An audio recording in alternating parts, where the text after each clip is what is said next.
Hi friends, welcome to our channel my lifestyle and cooking. First time பார்க்குறீங்கன்னா subscribe பண்ணிவிட்டு பாருங்கள் friends. நம்ம இன்றைக்கி ஒரு ஈவினிங் ஸ்நாக்ஸ் ரெசிபி தான் பார்க்க போகிறோம். இது பிரேக்ஃபாஸ்ட்டாக சாப்பிடக்கூட ரொம்பவே சூப்பராக இருக்கும். இதோட டேஸ்ட் பார்த்திங்கன்னா ரொம்பவே சூப்பராக இருக்கும். இது செய்யும்போது அப்படியே வீடு முழுசும் ஒரு பேக்கரியில் மணக்கிற மாதிரி ஒரு மனம் இருக்கும் ஃப்ரெண்ட்ஸ். சூப்பராக இருக்கும் டேஸ்ட்டு. வாங்க இது எப்படி பண்ணலான்னு பார்க்கலாம். இது செய்கிறதுக்கு முக்கியமாக ஒரு 3 பொருள் இருந்தாலே போதும்.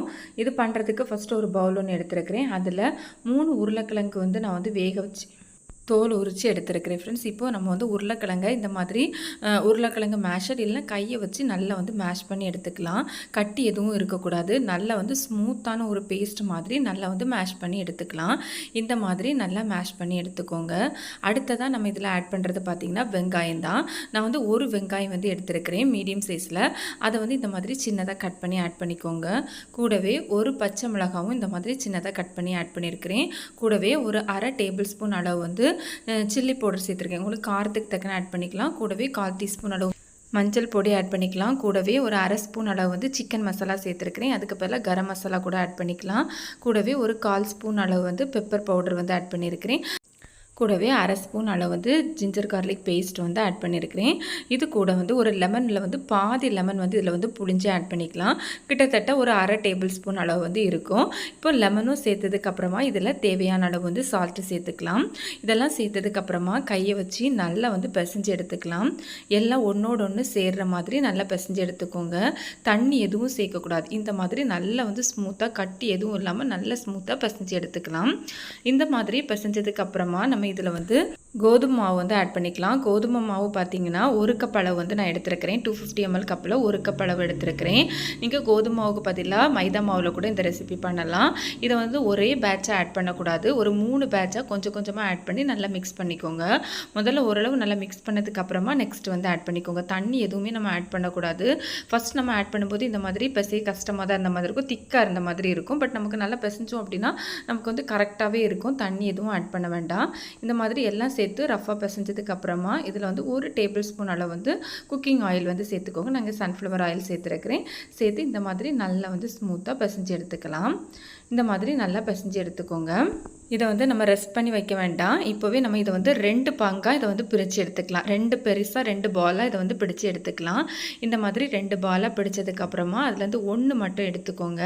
எடுத்துகிட்டு நம்ம சப்பாத்தி கட்டை இருக்குல்ல, சப்பாத்தி கல் இருக்குல்ல, அதில் கொஞ்சமாக கோதுமை அப்ளை பண்ணிவிட்டு நம்ம எடுத்துருக்கிற பாலில் ஒரு பால் மட்டும் இதில் வச்சு கையை வச்சு இந்த மாதிரி நல்லா ப்ரெஸ் பண்ணி விட்டாலே போதும். ரொம்ப நைஸாக வேண்டாம். இந்த மாதிரி ஓரளவு லைட்டாக ஒரு திக்னஸ் இருக்கிற மாதிரி நல்லா கையை வச்சு ப்ரெஸ் பண்ணிக்கோங்க. கையில் ஒட்டுது அப்படின்னா கொஞ்சம் மாவு கையில் அப்ளை பண்ணிக்கோங்க. இதை ஒரு பிளேட்டில் எடுத்துக்கலாம். இந்த மாதிரி ஸ்ப்ரெட் பண்ணதுக்கப்புறமா நம்ம எடுத்து வைக்கிற பிளேட்டில் கொஞ்சமாக ஆயில் அப்ளை பண்ணி எடுத்துக்கோங்க. அப்போ தான் நமக்கு எடுக்கிறது கொஞ்சம் கூட ஈஸியாக இருக்கும். இப்போ இதை நான் ஒரு பிளேட்டில் எடுத்து வச்சுருக்கிறேன். அடுத்ததாக நெக்ஸ்ட்டு நம்ம ஒரு பால் வச்சுருந்தோம்ல, அந்த பாலும் இதே மாதிரி கையை வச்சு ப்ரெஸ் பண்ணி ஸ்ப்ரெட் பண்ணி எடுத்துக்கலாம். இந்த மாதிரி ரொம்ப திக்காக இருக்கக்கூடாது, அதே மாதிரி ரொம்ப நைஸாகவும் இருக்கக்கூடாது. இந்த திக்னஸ்க்கு நமக்கு இருக்கணும்.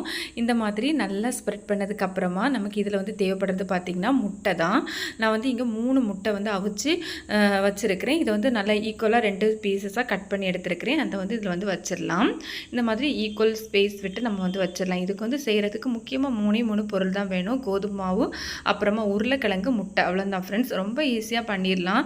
ரொம்பவே சூப்பரான டேஸ்ட்டாக இருக்கும். பேக்கரியில் போனால் கூட இந்த மாதிரி டேஸ்ட்டில் நம்ம சாப்பிட முடியாது. சூப்பராக இருக்கும். கண்டிப்பாக நீங்கள் ட்ரை பண்ணி பாருங்கள். இப்போது இதை இந்த மாதிரி ஈக்குவல் ஸ்பேஸஸாக நம்ம முட்டையை வச்சதுக்கப்புறமா அதுக்கு மேலே நம்ம ஏற்கனவே ஒன்று ஸ்ப்ரெட் பண்ணி வச்சுருந்தோம்ல, அதை இதில் வச்சுக்கோங்க. மேலே வச்சுட்டு நல்லா இழுத்து முட்டை எதுவும் வெளியே தரையாத மாதிரி நல்லா இழுத்து நல்லா ப்ரெஸ் பண்ணி விட்டுக்கோங்க. இந்த மாதிரி ப்ரெஸ் பண்ணி எடுக்கும்போது உங்களுக்கு ஒருவேளை கிராக் விழுந்த மாதிரி இருக்குன்னா பயப்பட வேண்டாம். லைட்டாக ப்ரெஸ் பண்ணிங்கனாலே நமக்கு ஈஸியாக அது செட் ஆயிரும். இந்த மாதிரி நல்லா ஸ்ப்ரெட் பண்ணதுக்கப்புறமா இதை பீசஸாக கட் பண்ணி எடுத்துக்கலாம்.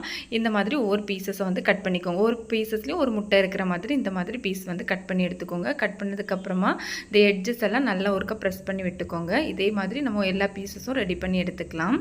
இது செய்கிறதுக்கு பார்த்திங்கன்னா ரொம்பவே சுலபம் தான். டேஸ்ட் அல்டிமேட்டாக இருக்கும். இந்த மாதிரி எல்லாம் ரெடி பண்ணதுக்கப்புறமா நம்ம இதை ஃப்ரை பண்ணிடலாம். நான் ஒரு பேனில் சூடாக எண்ணெய் எடுத்துருக்கிறேன். இதில் நம்ம சேர்த்து ஃப்ரை பண்ணிடலாம். நீங்கள் பேனோட சைஸுக்கு தக்கன நீங்கள் 1 2 3 கூட ஆட் பண்ணி ஃப்ரை பண்ணிக்கலாம். எனக்கு சின்ன பேனாக இருக்கிறதுனால நான் ஒன் டைம் 1 மட்டும்தான் சேர்த்து ஃப்ரை பண்ணியிருக்கிறேன். ஃப்ளேம் பார்த்திங்கன்னா ஹை ஃப்ளேமில் வைக்கக்கூடாது, உள்ளே வேகாது. ஓரளவு சிம் அல்லனா கொஞ்சம் மீடியத்துக்கும் சிம்முக்கும் இடையில வச்சு வேக வச்சு எடுத்துக்கோங்க. அதில் ஒரு பக்கம் வெந்ததுக்கப்புறமா மறுபக்கம் திருப்பி திருப்பி போட்டுக்கோங்க. நல்லா எல்லா பக்கமும் மாற்றி போட்டு நம்ம வந்து நல்ல கோல்டன் கலருக்கு நமக்கு டேன் ஆகிறது வரையும் நல்லா ஃப்ரை பண்ணி எடுத்துக்கலாம். நம்ம சேனல்லே நிறைய ரெசிபிஸ் இருக்குது, ஸ்நாக்ஸ் ரெசிபி. அதோட லிங்க் வந்து எண்ட் ஸ்க்ரீனில் கொடுத்துருக்கேன், கண்டிப்பாக செக் பண்ணி பாருங்கள்.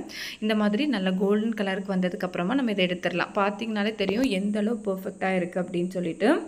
இதே மாதிரி நம்ம எல்லாத்தையும் ஃப்ரை பண்ணி எடுத்துடலாம் ஃப்ரெண்ட்ஸ்.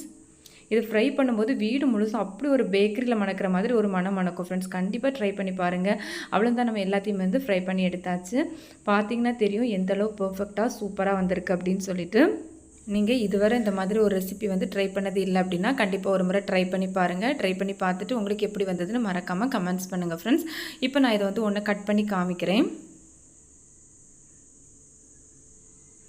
பார்த்தீங்கன்னா தெரியும் எந்த அளவு பர்ஃபெக்டாக சூப்பராக வந்திருக்கு அப்படின்னு சொல்லி. கண்டிப்பாக நீங்களும் ட்ரை பண்ணி பார்த்துட்டு எப்படி வந்ததுன்னு கமெண்ட்ஸ் பண்ணுங்கள். பிடிச்சிருந்தா லைக் பண்ணி ஷேர் பண்ணி சப்ஸ்கிரைப் பண்ணுங்கள் ஃப்ரெண்ட்ஸ். தேங்க்ஸ் ஃபார் வாட்சிங். பாய்.